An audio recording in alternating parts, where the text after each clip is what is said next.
Deep artificial intelligence, much smarter than the smartest human on earth, is a dangerous situation.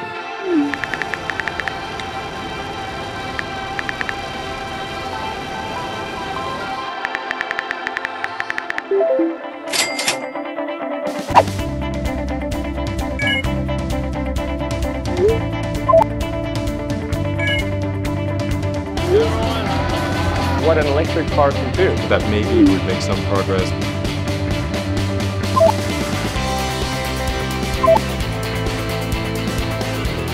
So I think it's important for public safety.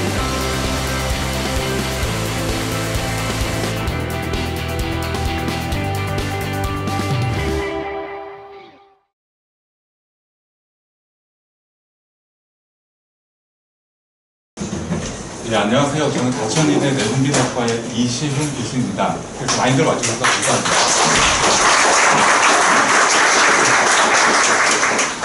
자, 오늘 인공지능하고 요즘에 이렇게 많이들 관심이 많은데 이렇게 아주 많이 관심을 가지고 그래서 감사하고 오늘 말씀해 주실 정우윤 교수님을 제가 일단 먼저 소개해 드리겠습니다. 정우윤 교수님은 제1교포 3세시고요.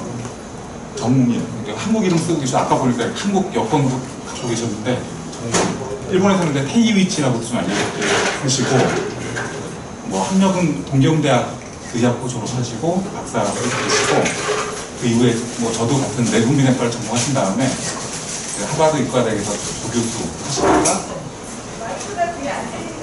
잘 들리세요? 네, 바짝. 네. 그래서 지금은 이제 동경대학에 의대 이제 같이 계신 분이고요.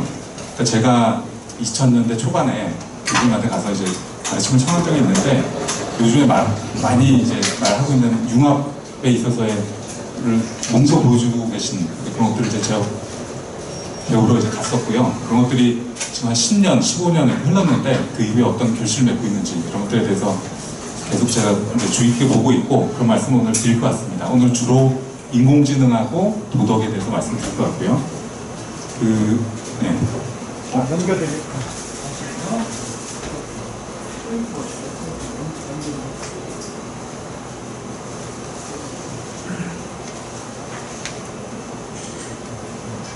스스로 지키는 건강사회라고 또 최근에 일본이 막 딱들이고 있는 인구 고령화하고 인구 이제 절벽에 대해서 여러 가지 이제 해결을 해야 되는데 일본만의 문제가 아니라 사실 우리가 똑같이 따라하고 있고 어쩌면 우리나라한테 더 큰 문제가 될 수 있기 때문에 우리도 대비를 해야 되는데 이제 다른 나라, 이웃 나라에서 그 대책을 좀 힌트를 얻으려고 하는 노력들이 있고요.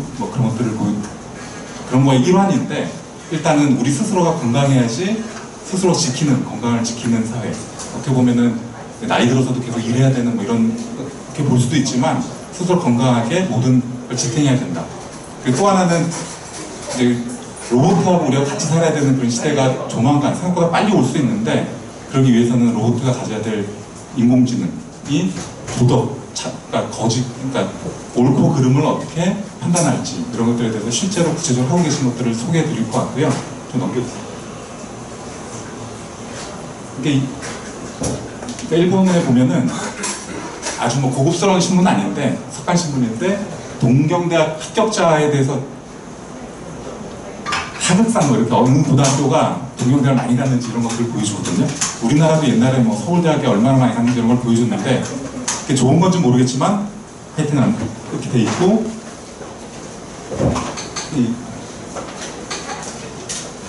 카이세이 고등학교라고 일본에서 가장 좋은 고등학교 그러니까 동경대를 40년 동안 한 번도 1등을 뺏겨보지 않는 고등학교인데 그러니까 여기를 아까도 말씀드렸지만 수석으로 졸업하시고 동경대에서 항상 수석을 놓치지 않으셨다고 합니다. 이런 말씀 되게 싫어하시는데 이것도 보면은 동경 2, 3이라고 있잖아요. 동경대학에 보면 이과 1류, 2류, 3류가 있는데 3류가 우리가 말하는 의과거든요. 그러니까 일본도 지금 우리나라랑 똑같이 의대 강풍인데 거기에도 동경대 의대를 가까이 보면은 천재들의 이야기, 약간 모르겠는데 일단 천재들의 이야기를 한번 들어보려고 합니다. 그러니까 제가 이제 갔을 때 정우윤 선생님의 홈페이지인데 특이하게 보면 공대, 의대 둘 다 이렇게 같이 하고 계시거든요.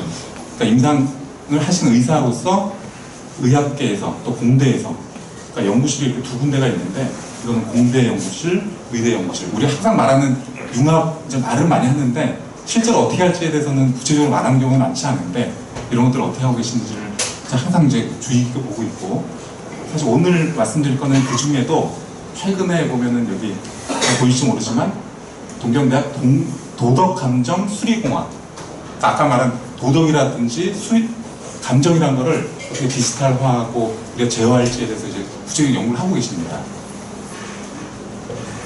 저도 이제 그 어떤지를 보고 싶어서 여기 보면 여기 아까 그 르치오 씨 그러니까 이분이 뭐 말씀을 하는 중에 이분 소개가 있을 텐데 그러니까 어떻게 할지 그러니까 막연하게 그 로봇하고 인공지능하고 우리가 같이 살아야 되는데 이 로봇한테 어떻게 우리가 그 도덕을 가르칠지에 대해서 오늘 뭐 아주 베이직부터 많은 이제 유익한 시간이 될 것 같은데요. 좋은 시간 되시기 바라고요. 오늘의 이 모임은 그 첫 번째 이제 서울의대 학장님이신 신창수 교수님이 정우일 선생님 이제 오셔서 축사를 해주실 거고요. 또 세브란스 병원의 우리 신동엽 교수가 노래를 잘하거든요. 축사하는 노래를 해주실 거고 강연 있고 그다음 Q&A 그리고 책이나 갖고 오신 분 있으면 사인회 이렇게 진행하도록 하겠습니다. 예, 그러면 뭐 시작해 보겠습니다. 감사합니다.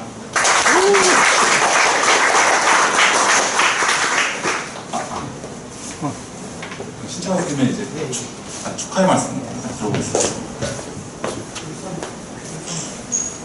네, 여러분 반갑습니다. 시간이 많이 지나서 간단하게 축사를 하겠습니다. 저는 소개받은 대로 서울의대 학장을 맡고 있는 신찬수라고 합니다. 그 스카이캐슬에 나오는 서울의대 말고요. 그 종로구 해화동에 있는 서울의대 학장입니다. 제가 정홍일 교수를 알게 된 건 꽤 시간이 됩니다. 저도 내과 중에 내분비 내과를 전공을 했고 그 중에 제 전공이 골다공증입니다. 정홍일 교수도 골다공증을 전공을 시작을 했기 때문에 오래전부터 알고는 지냈고 뭐 자주 보지는 못했지만 어떤 일을 하는지는 알고 있었습니다. 요번에 아마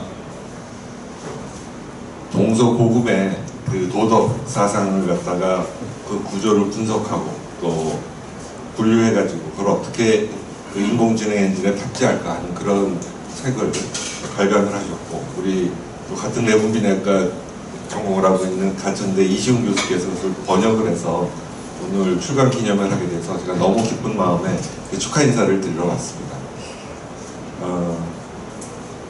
인공지능 많이 알고 계셨겠지만 우리 일상으로 훅 들어온 건 아마 2년 전인가요? 그 알파고가 들어오면서 많이 이제 대중화됐다고 생각을 하고 있습니다. 우리 의료계에도 인공지능을 이용해서 환자를 진단, 치료하는 그런 파라다임이 많이 변하고 있는데 그야말로 정우일 교수는 그동안의 이력을 보면 의사로서 또 골다공증을 전공하는 의사여서 지금 공학, 조직공학 그리고 전공이 넘어갔고 이제는 도덕과 사상까지 넘어가는 그야말로 통섭적인 삶을 스스로 살아오신 그런 분이기 때문에 아마 좋은 책을 발간을 하셨고 오늘 더 좋은 강연을 해주실 거로 기대를 합니다. 다시 한번 이 책의 출간과 오늘 토크 콘서트 겸 출간 기념회를 축하드리고 여러분들 좋은 시간이 되시기를 충심으로 기원드립니다. 감사합니다. 신찬상 학장님 감사합니다. 그 다음은 우리 세브란스 병원의 우리 신동엽 교수 오늘 축하하기 위해서 노래를 준비했다고 합니다. 네, 안녕하십니까. 저는 세브란스 병원 내분비내과 신동엽입니다. 사실은 저기 이시훈 교수가 저희 선배님이신데 이런 훌륭한 모임을 하시는데 축가를 좀 부탁을 한다고. 그래서 제가 사실 결혼식 축가만 몇 번 불러봤는데 또 이런 데서 하니까 떨리기도 하고 그렇습니다. 제가 또 이번 기회에 이런 정홍일 교수님도 이렇게 뵙게 되고 또 강의도 들을 수 있고 그래서 너무 감사하게 생각하고요. 이제 노래를 모아하다가 사실 얼마 전에 그 일본 내부대학회에 한국하고 이제 조인트 심포지엄이 있어서 많이 이제 참석을 했었는데 그 갈라 그 저녁 시간에 이제 가라오케 나이트를 하더라고요. 그래서 한국 대표를 좀 멤버 불러달라 그래가지고 그 신승훈의 I Believe라는 노래가 있는데요. 그 노래 일본에서도 좀 유명하다고 해서 그걸 하겠다 했더니 이렇게 MR을 일본 내후배 앞에서 준비해 준 게 있습니다. 제가 그거를 부족하지만 한번 불러보겠습니다. 가운데로 좀. 아, 네.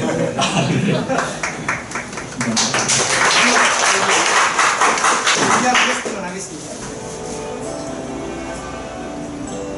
I believe 그댄 곁에 없지만 이대로 이별은 아니겠죠. I believe 나에게 오는 길은 조금 멀리 돌아올 뿐이겠죠. 모두 지나간 그 기억 속에서 내가 나를 아프게 하며 눈물을 만들죠. 나만큼 울지 않기를 그대 말은 눈물 없이 날 편하게 떠나주기를 언젠가 다시 돌아올 그대라는 걸 알기에 난 믿고 있기에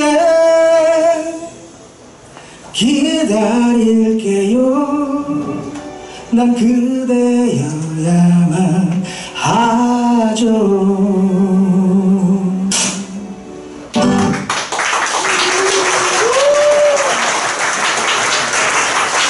요거 제가 마치도록 하겠습니다. 다음 기회에 저런 얘기를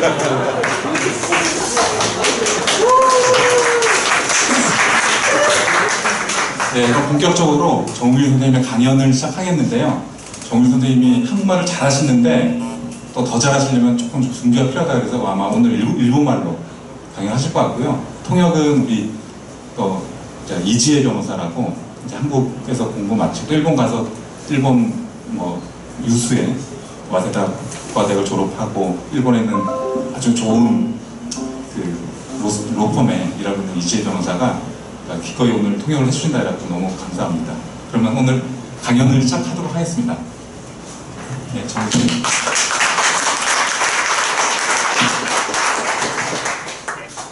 정우입니다. 제 교포입니다. 한국말 잘 못해서 한국말 슬라이드 이용해서 일본말하고 발표하겠습니다.人工知能に道徳エンジンを搭載する方法ですね。共同研究者は三吉俊二です。인공지능의 도덕 엔진을 탑재하는 법에 대해서 말씀드릴 거고요. 공동 연구자는 아까 사진에서 보셨던 미츠요시 순지라는 분이십니다.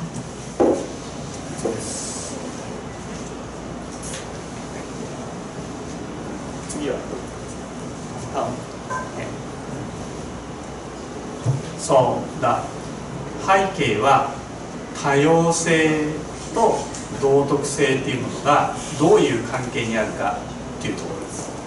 で、最高の製品とかシステムとかそれからサービスを作り出すためには国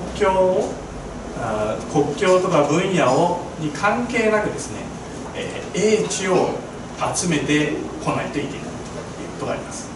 で、よくその国際化とか違う分野の融合を通して境界を越えて多様性を実現することが、核心であるということになります。 배경을 먼저 설명드리면 다양성과 도덕성의 관계에 대해서 말씀을 드리는 건데요.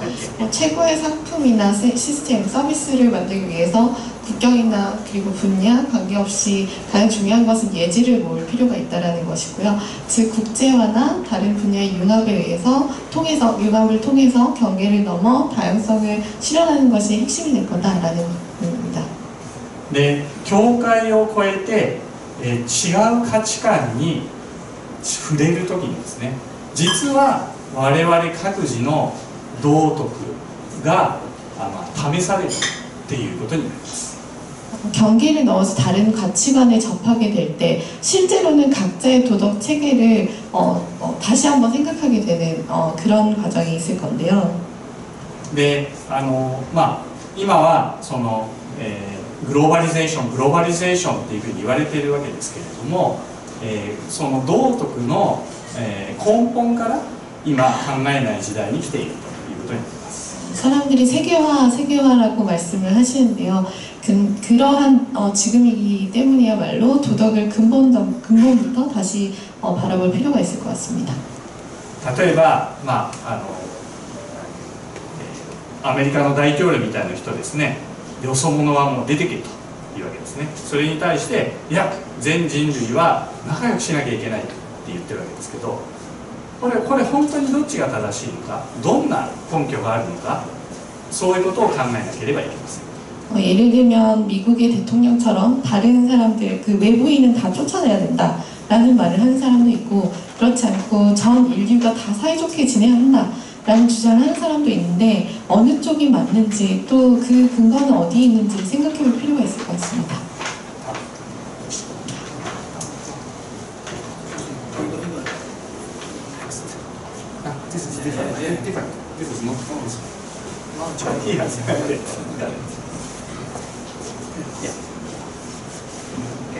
そう。で、その時に、科学的にやりたいというふうに思います。 그때 과학적으로 생각하고 싶은데요. で、まず問題点を、検知して、でそれを分析して、でモデル化すると、こういう、PDCA サイクルみたいのを使いたいと思います。 그때 문제점을 먼저 건출하고 그 문제점을 분석한 후에 모델화하는 이런 PDCA 서클 같은 모델을 사용하고 싶습니다. この時に重要な考え方が組織化であると、組織化って書いてありますけど、これであると思います。で、やっぱり問題にあまりに細かく入りすぎると全体像が見えなくなるので、少し引いて、でこう大きな枠組みが見えるようにしたいと思います。 그때 가장 중요한 것이 조시화라는 것일 텐데요. 조시화란 이제 문제를 볼 때 너무 집중해서 보면 문제가 보이지 않기 때문에 조금 떨어져서 이제 바라본다라는 그런 시각을 가지는 것을 의미합니다. でこの時にこれはゼロベースで検討したいと。例えばなんとか主義とかなんとか教とかなんとかイデオロギーとか、こういうの、これ日本語和製英語なんですけど、ポジショントークって言うんですけど、こういうことはしないでいきたいというふうに思います。 그래서 이런 걸 할 때는 뭐 아무것도 없는 그 제로 베이스에서 검토를 하는 게 좋지 않을까. 즉 무슨 주의, 무슨 교, 무슨 이데올로기 이런 단어들, 일본어로는 포지션 토크라고 표현을 하는데요. 이런 걸 떠나서 정말 제로에서 시작하고 싶다라고 생각합니다. では、まず最初に、これは科学的にやるので、まずその既存の道徳がどんな問題点を持っているかということを明らかにしています。その時にこの組織化を使っていきたいと思います。 아까 말씀드린 대로 이걸 과학적으로 생각해보고 싶기 때문에 먼저 우선은 기존 도덕의 문제점을 이제 판단해보도록 하겠습니다. 그때 중요한 것이 조시화입니다. で、じゃあ道徳には未解決な問題があると私は思っています。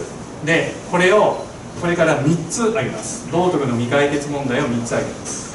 제 생각에는 도덕에서 해결되지 않은 문제가 있는 것 같은데요. 세 가지 예시를 지금 들어보도록 하겠습니다. でその時に例えばコソ泥とかですね、タッチションの略せないと思うけど、タッチションとかだと、ちょっと曖昧なので、普通の人が一番悪いと考えている殺人を例に取りたいと思います。 그 뭐 예를 들면 그냥 조금 돈을 훔친다거나 아니면 그 방뇨를 이제 예를 들면 너무 작으니까 그 좀 일반적인 큰 예로 살인을 한번 예로 들어보도록 하겠습니다. じゃあまず、質問の1です。誰がなぜ殺人をしたらいけないと決めたんでしょうか。これが第一の質問です。 질문 첫 번째 질문은요. 그 그 누가 왜 살인하면 안 되는데 누가 왜 살인 안 된다 하면 안 된다고 정했는가라는 질문입니다.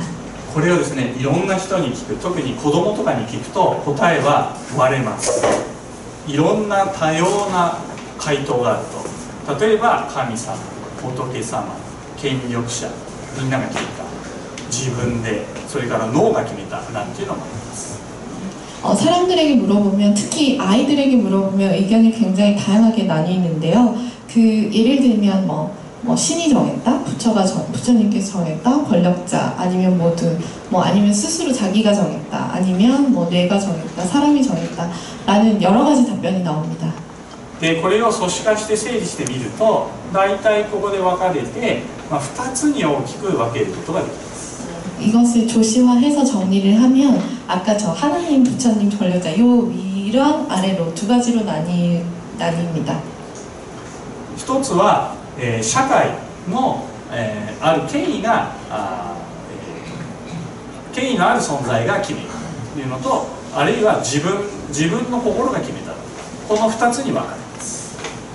이 두 가지는 일반화시키자면 사회에 권위 있는 존재가 정했다, 혹은 자기 스스로가 정했다, 이렇게 두 가지로 나눌 수 있을 건데요. そしてなぜっていう回答に対しては、社会を守るため、それから自分が死にたくないから、こういう2つに分かれます。 그리고 왜라는 질문에 대해서는 사회의 붕괴를 막기 위해서, 또는 자신이 죽기 싫기 때문에 라는 두 가지로 나뉘게 됩니다. では質問の2個目、じゃあなぜ戦争とか死刑では殺人が許容されるんでしょうか。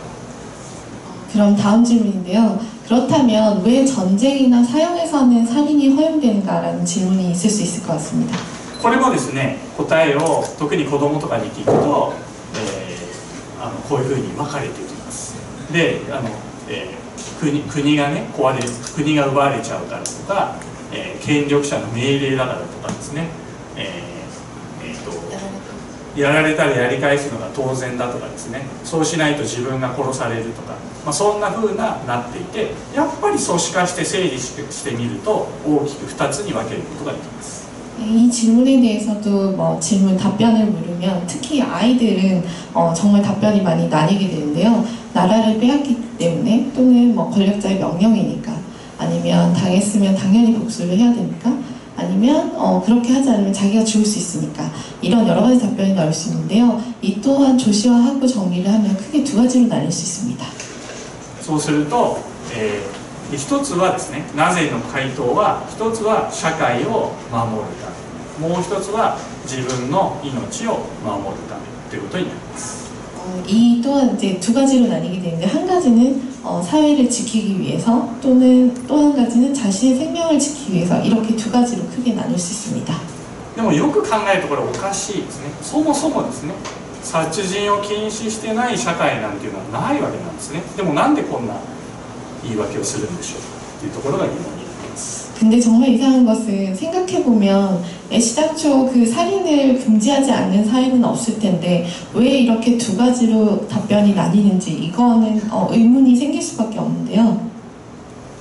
そして最後3番目の質問になります。じゃあ最後に、多様な人類全体に共通の道徳の原理はないんだろうか、こういう疑問が湧き上がります。 그리고 마지막으로 세 번째 질문인데요. 이러한 다양한 인류 전체에 공통적인 도덕 원리는 없는가라는 질문이 또 생기게 됩니다. でこれはですね、先ほどの質問2のですね、社会が容認する殺人というものをきちんと説明できないと、結局は、やっていい場合とやっちゃいけない場合があるとかですね、どっちとも言えないっていう、こういう回答になってしまいます。 설명하자면 두 번째 질문, 아까 두 번째 질문이 사회가 용인하는 살인에 대한 이유에 대한 질문이었는데요. 이에 대해서 제대로 설명을 하지 못한다면 결국은 살인은 좋은 경우도 있지만 안 되는 경우도 있다, 또는 살인은 좋다고도 나쁘다고 할 수 없다라는 답변이 나오게 됩니다. で結局ですね、これ何か、そうですね。 場所と時間が異なってしまえば、結局は善悪の区別っていうものも異なってしまうっていうことになってしまいます。 그래서 이것은 결국 장소와 시간이 다르면 선악의 구별도 달라져 버린다라는 것이 되고 맙니다. そういたしますと結局グローバリゼーションって言ってるんですけど、それを裏打ちするような道徳っていうものの体系がないということになってしまいます。 그렇게 되면 우리가 세계화를 외치지만 그것을 뒷받침할 도덕 체계가 없다라는 얘기가 되고 맙니다. 結局ここにはですね、道徳の空白があるということによって私はこれを埋めなければいけないというふうに思いました。 결국에는 여기에서 도덕의 공백이 생기기 때문에 저는 이 공백을 꼭 채워야만 되겠다라는 생각을 하게 되었습니다. でそこで第2に入ります。そうするとこれ科学的な方法を使うと思ってますので、過去の文献を調べます。 또 과학적으로 이제 생각을 하기 위해서 두 번째 과거의 도덕 사상은 어떻게 되어 있나를 검토하게 되었습니다. そうです。で、その時にですね、さっきの質問1に対する回答ですね。で、これは結局は道徳に対するスタンスということになっているので、これを使って2つに大きく分けていくことができるということになります。 아까 질문 1번, 2번 있었는데요. 여기에 대한 대답도 결국엔 도덕에 대한 스탠스에 대한 이야기이기 때문에 이 대답도 두 가지로 나뉘게 됩니다. で、そうすることによって、過去の思想を大きく2つに分けることができます。 그래서 과거의 사상도 이제 결국엔 두 가지로 크게 나눌 수 있게 됩니다. ではまず1つ目、それは、社会に重点を置く、道徳モデルです。 우선 첫 번째가 사회에 중점을 두는 도덕 모델입니다. でこの人たちが言っていることをぎゅーっと組織化して簡単にまとめると、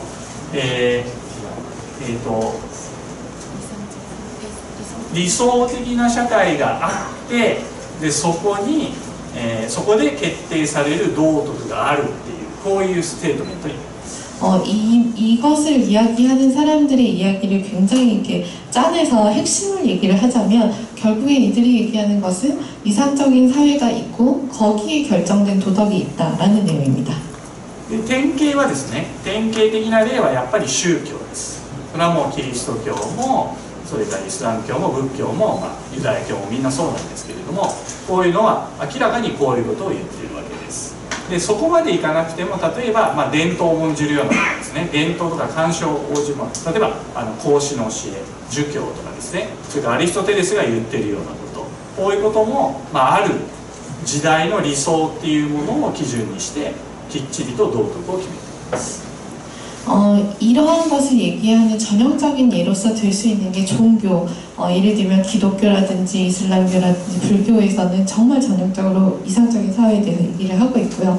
그리고 거기까지는 가지 않더라도 비슷한 걸 얘기를 하고 있는 데가 전통, 관습이 될 수 있을 겁니다. 예를 들면 공자의 가르침이나 아리스토텔레스가 얘기하는 것들이 비슷한 것들입니다.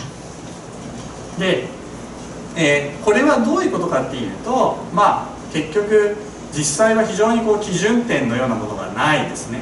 混乱した現実に対して、ある一種のですね、行動したり考えたりする枠組みをくれているということになります。 이들을 보면 결국에는 좀 말씀드리자면 기준점이 없는 그런 모호한 혼란 속에서 혼란스러운 현실 속에서 그 어떠한 행동을 한다라는 그 기본적인 틀을 제공하는 것들이 됩니다.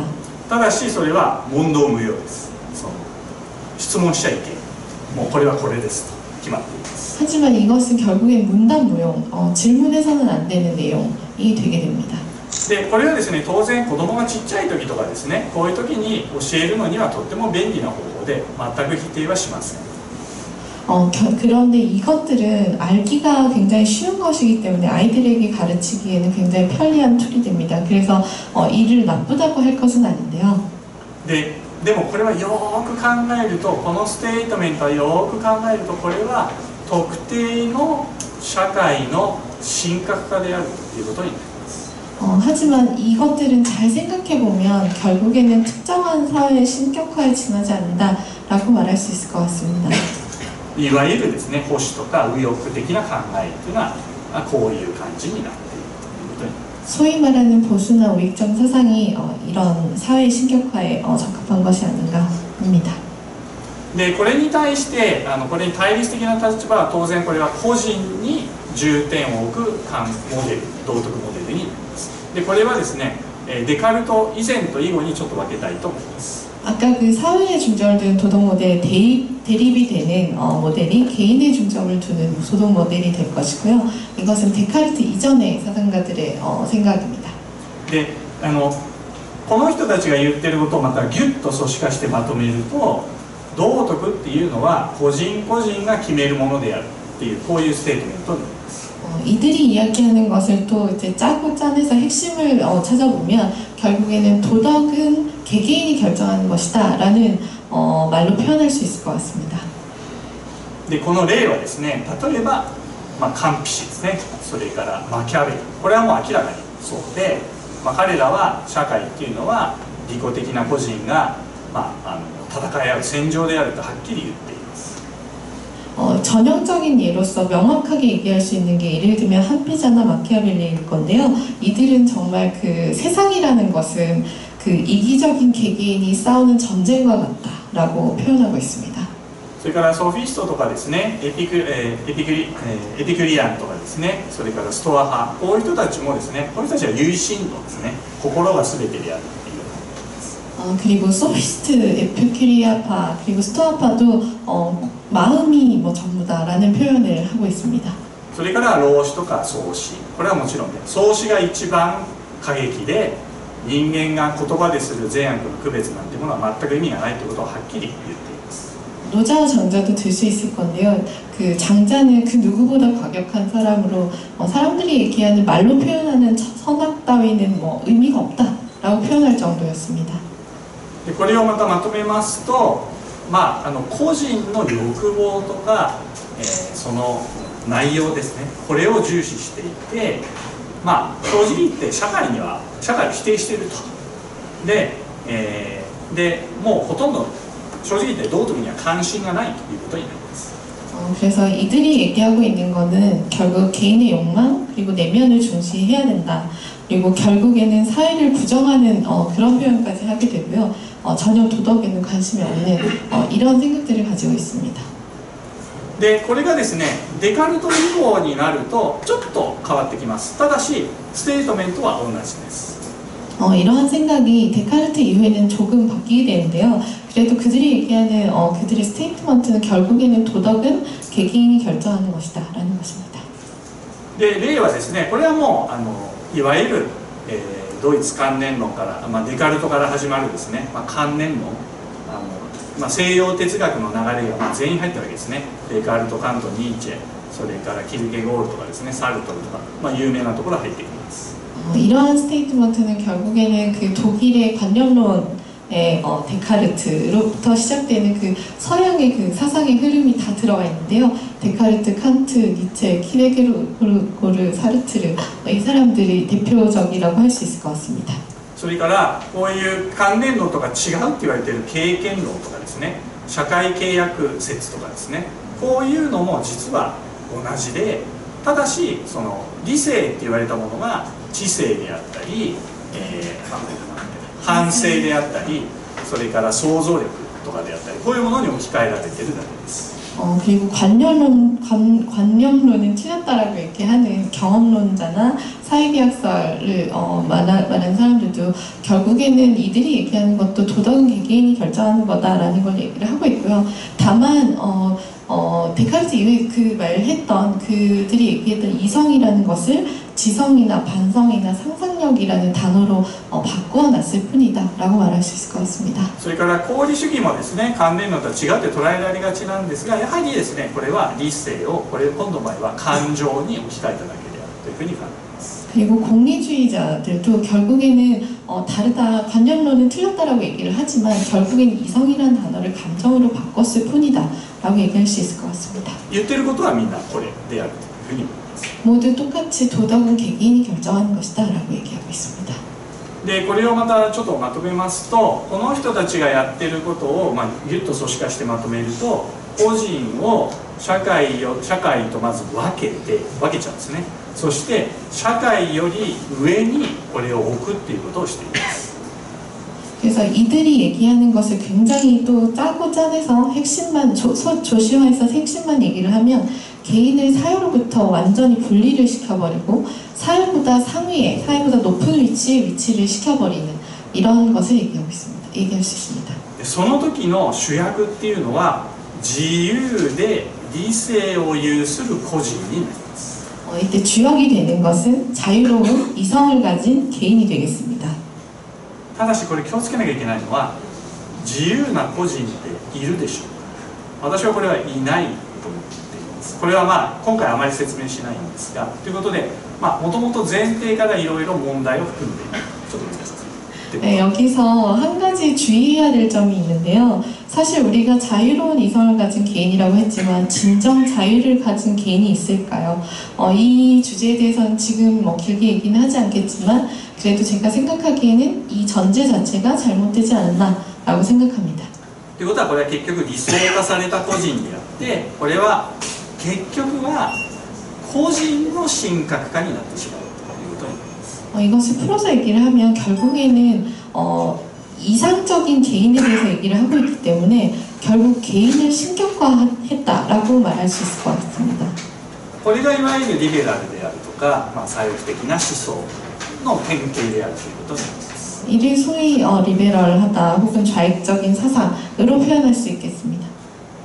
で結局はですね特定の社会の神格化っていうものに対抗してこういうデカルトの考え方とか生まれたんですけれども実際は今度は別のものを神格化してしまっているということが今の問題であるというふうに思います。 데카르트나 칸트가 결국 이 어떠한 사회를 신격화하는 것이 싫어서 그거에 대한 반대 안티테제로서 내세운 것이 이런 개인이 결정하는 것이다라고 하는 것이었는데 이 결국에는 개인을 신격화하는 것으로서 모순이 일어나고 있습니다. で結局この2つの考え方っていうこの既存の道徳モデルっていうのは非常に特徴があるんですけれどもこれは問題があるそして特徴と限界があるということが分かります。これちょっと全部説明すると大変なんですけれどもここまでいきましょう。2つに特徴と限界がある。 방금 보셨던 그 두 가지 기존의 도덕 모델은 결국에는 아주 큰 특징과 아주 큰 한계를 가지고 있다라고 얘기할 수 있겠습니다. でこの社会を中心に置く考え方っていうのはこういうステートメントなわけですけれども、これは非常にですね、ある宗教であるとかですね慣習に基づいて、きっちりと善悪の区別をしてあげることができるということになります。 그 사회의 중심을 둔 모델은 아까 말씀드렸던 이러한 스테이트먼트를 가지고 있는데 이들에 대해서 설명하자면 특정 종교나 전통 이런 것을 바탕으로 해서 선악 구별에 아주 명확한 틀이 있다라고 얘기를 하고 있습니다. 迷ったらお坊さんのところに行ったり経典を見たりすればいいわけです。 혹시 미혹하다거나 아니면 뭔가 자기가 결정하지 못할 때는 스님을 찾아간다던가 하면 결정을 할 수 있다라고 얘기하고 있습니다. ところがもし他の理想の道徳を持つ社会と衝突した時には全くの無力になってしまいます。 그런데 이것이 가지는 문제는 다른 도덕을 가지고 있는 사회와 충돌을 하면 이것이 전혀 힘을 가지지 못한다는 문제가 생깁니다. で何をするかって結局こういう人たちはどうするかっていうとどっちかの片棒を担ぐだけで紛争は解決できないということになります。 그래서 이런 사람들은 결국에는 분쟁의 한 조각을 짊어질 뿐이기 때문에 결국에는 분쟁을 해결할 수 없다라는 문제에 봉착하게 됩니다. でこれに対してこちらの個人を重要視する考え方っていうものは、今非常に人気のある考え方ですよね。で非常になんていうかな自由な感じだし、人気も高いということになります。 이에 비해서 개인의 중점을 둔 모델이 얘기하는 이런 스테이트먼트는 현재 자유롭다라는 의미에서 굉장히 인기가 많은 모델이라고 할 수 있겠습니다. でここではさっき言った通り理性を持つ自由な個人というものが主役になってくるということになります。 여기서는 아까 말씀드린 대로 이성을 가진 자유로운 개인이 주역이 된다라고 말씀드릴 수 있습니다. ところがこっちは今度は具体的な道徳の体系を提供することができます。 그런데 이 모델은 또 구체적인 도덕의 틀을 만들어서 제공하는 것이 불가능합니다. ということは紛争が起こった時に単にそれを傍観するだけになってしまいます。 그래서 결국에는 분쟁이 생겼을 때 이것을 방관할 수밖에 없게 됩니다. そうすると一方はある意味、こっちですね、下だけ見ます。一方はですね、非常に、そうですね、権威主義的で絶対主義的で、絶対論になるし、こっちは自由主義的で個人主義的で相対主義的であるということになります。 이를 표현하자면 사회 중점을 둔 모델은 권위주의적이고 집단주의, 절대론 이런 생각을 가지게 되고요. 개인의 중점을 둔 모델은 자유주의, 개인주의, 상대론 이러한 생각들로 빠지게 됩니다. でこちらは非常にこう決定力があるんですけれども排他的。 이쪽은 아주 결정력이 있지만 배타적입니다. こちらは柔軟なんだけれども決定力がないということです。 이쪽은 반대로 유연하지만 결정력이 부족한 이러한 형태를 띠게 됩니다. こちらは多様性を担保できる、守る、多様性をなんていうんですかね、守ることができる。 이쪽은 다양성을 지켜줄 수가 없습니다. でこちらは道徳性を守ることができる。 이쪽은 또 반대로 도덕성을 지켜낼 수가 없습니다. ということでどっちもですね、多様性と道徳性を両立することができない教えであるということが分かります。 이 두 가지 기존 모델은 결국에는 다양성과 도덕성을 양립하는 것이 가능하지 않다라는 문제점이 있습니다. ですので、そのグローバリゼーションに対してはどちらも力不足であるというふうに結論しました。 그래서 결국에 이 두 가지 모델 다 국제화에는 어울리지 않는다라는 결론을 내리게 되었습니다. では、じゃあ3番目です。じゃあ道徳には、何らかの基本原理があるのだろうかと、こういう疑問を立てました。 그래서 세 번째 질문인데요. 그래서 도덕에는 결국 기본 원리는 있는가라는 질문을 하게 됩니다. で、仮説を立てました。 가설을 세워봤습니다. で、一方の人たちは、個人だ個人だと言っていて、相対的で個別的なことを言っていると。 한쪽에서는 개인을 외치면서 상대적, 개별적인 것이 중요하다라고 얘기합니다. 一方は社会だ社会だと言って、絶対的で共通的だっていうようなことを言っている。 또 한쪽에서는 사회다, 사회다라고 사회를 외치면서 절대적이고 공통적인 것이 중요하다라고 얘기합니다. でこれはもしかするとですね、今まで非常にその頭のいい人たちがやってきたので全部が間違ってたってことはなくて、実は道徳っていうのはこういう円柱のような形をして上からだけ見てると丸だ丸だっていうし、横からだけ見てると四角だ四角だって言ってるんじゃないか。 제가 생각하기에 결국에는 이 둘 다 틀린 것이 아니라 머리 좋은 사람들이 이런 얘기를 했을 거니까 이게 어떻게 보면 원추를 두고 위에서 바라보고 이것은 동그라미다 동그라미다라고 외치고 또 한쪽에서는 이 옆에서 보면서 이건 네모다 네모다라고 외치는 것이 아닐까라는 생각을 하게 되었습니다. でこれまでのは一部の部分だけを取り上げて強調していて全体像をちゃんと見ていなかったんじゃないかというふうに考えました。 그래서 이 두 가지는 모두 다 똑같은 것을 두고도 일부 진실한 부분을 일부분만 보고 이것을 평가해서 이 평가가 불완전해진 게 아닐까라는 생각을 하게 되었습니다. でそこでですね、この道徳のじゃあこれが本当の姿だとしてこれが本当の姿だというふうにしたときに、この姿が本当かどうかを確かめるためにですね、いわゆるその道徳の掟ですかね、規律ですね、戒律ですね、道徳の戒律を調べてみることにしました。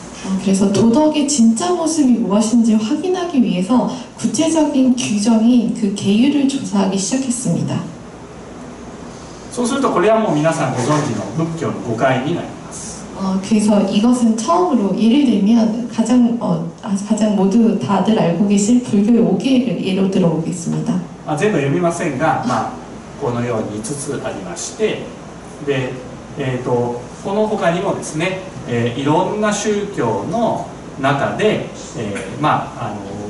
いろんな多様な戒律があるわけですけど、その中でも特に共通のものを抜き出してみることにしました。 네, 이 5가지 모두 잘 아실 것 같고요. 그 외에도 뭐 기독교라든지 이슬람교, 힌두교 등 여러 가지 종교에서도 다양한 계율을 내세우고 있는데 이 계율들에서도 결국 공통점을 빼낼 수 있다라고 빼낼 수 있었습니다. そうしたところですね、全ての宗教の戒律に、共通の点が、3つあるだろうということがまとめられました。 그래서 이 종교 모든 종교에서 공통적으로 추출할 수 있는 점이 있었는데요. 이 3가지라고 할 수 있습니다.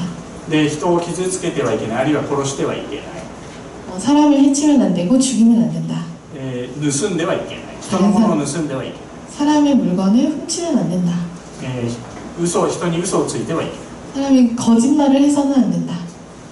で、要するにこれもまたギュッとまとめますと、他人に危害を加えてはいけないというふうにまとめることができます。 이를 요약하자면 결국에는 남에게 해를 끼쳐서는 안 된다라고 요약해 볼 수 있을 것 같습니다.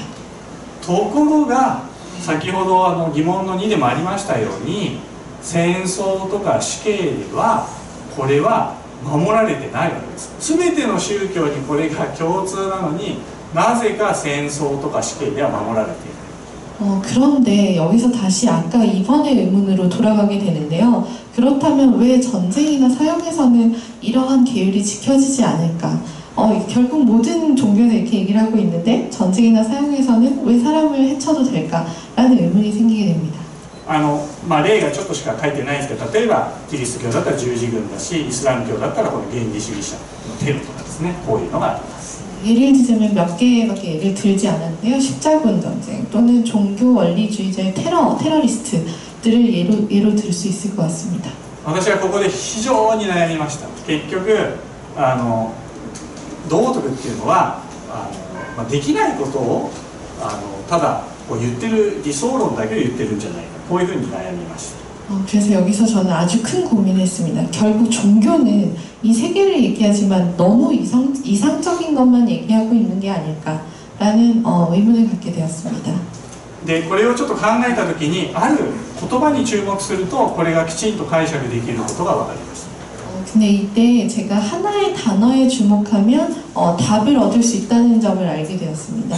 それはこの人間っていうことです。 그것은 결국 사람이라는 단어입니다. 実はよくよく調べてみると字面とは違って我々が普通人間って言ってるのは生物学的な人間ではありません。 그래서 여기서는 사람이라는 표현을 쓰고 있는데요. 근데 이 글자 표현과는 달리 이 사람이라는 표현은 여기서 얘기하는 사람은 생물학적인 사람이 아닙니다. 我々が普通人間人って言ってるのは実は仲間だけを指しています。 여기서 우리가 사람이라고 얘기하는 것은 결국에는 자신의 편, 우리 편, 자기 편만을 얘기하고 있다는 걸 깨달았습니다. 例えば他人の痛みを知りなさいなんて言葉に言います。 예를 들면 사람의 아픔을 알아라, 알아줘라 라는 표현을 하는데요. だけどじゃあ戦争でなんで人殺していいの、死刑でなんで人殺していいのって子供に言われたら答えられないと思います。 근데 아이들에게 그렇게 얘기를 사람의 아픔을 알아라고 하면서 전쟁이나 사형에서 왜 사람을 죽여도 돼? 라고 질문을 한다면 답변을 못할 거라고 생각합니다. でもそれは仲間の痛みを知りなさいとすれば矛盾がないことに。 근데 여기서 사람의 아픔을 알아라가 아니라 자기 편의 아픔을 알아라 라는 표현을 한다면 모순 없이 설명을 할 수 있게 됩니다. で結局この人間っていうところを仲間っていうふうに書き換えるとですね、あらゆる社会に共通の掟ということになります。 그래서 아까 그 사람을 자기 편, 우리 편이라고 고쳤으면 어떤 사회든 모든 사회에서 공통된 규정이 되게 됩니다. 仲間を傷つけてはいけません。仲間から盗んではいけません。仲間を騙してはいけません。 자기 편을 해치면 안 되고, 자기 편의 물건을 훔치면 안 되고, 자기 편을 속이면 안 된다. 十字軍も OK だし、宗教原理主義者も OK。 이런 생각은 십자군과도 충돌하지 않고 종교 원리주의자와도 충돌하지 않습니다. ヤクザみたいな、ヤクザとかマフィアみたいな反社会主義の人たちでも OK です。 야쿠자와 같은 그런 반사회 집단에서도 OK라고 할 수 있습니다. ということで結局ここから分かるのは道徳っていうのは仲間内の規則である。 여기서 알 수 있는 것은 결국 도덕이란 자기 편 안에서의 내부의 규칙이다라는 것을 알 수 있습니다. で逆に仲間じゃなかったらたとえ人間であっても、適用されないということになります。 그래서 결국 자기 편이 아니라면 사람이 아니고 인간이 아니다. 그래서 여기에 사람이 적용이 되지 않는다라고 표현할 수 있습니다. この点がまず私は一番今回のプレゼンで一番皆さんと共有したいなと思って。 이 점이 오늘 이 자리에서 여러분들과 가장 공유하고 싶은 점이었습니다. 我々何気なく他人なんていうんですかね、人の何とかしなさいとか言うんですけど、そのほとんどが仲間を指してますので、ちょっと自分が使っている人とか他人という言葉についてちょっと考えてみてください。 우리가 남이라던가 혹은 사람이란 단어를 굉장히 많이 쓰는데 이런 일상에서 쓸 때에도 이것이 결국에는 정말 생물학적인 사람이 아니라 자기 편일 경우가 많습니다. 여러분들도 한번 생각해 봐 주셨으면 좋겠습니다.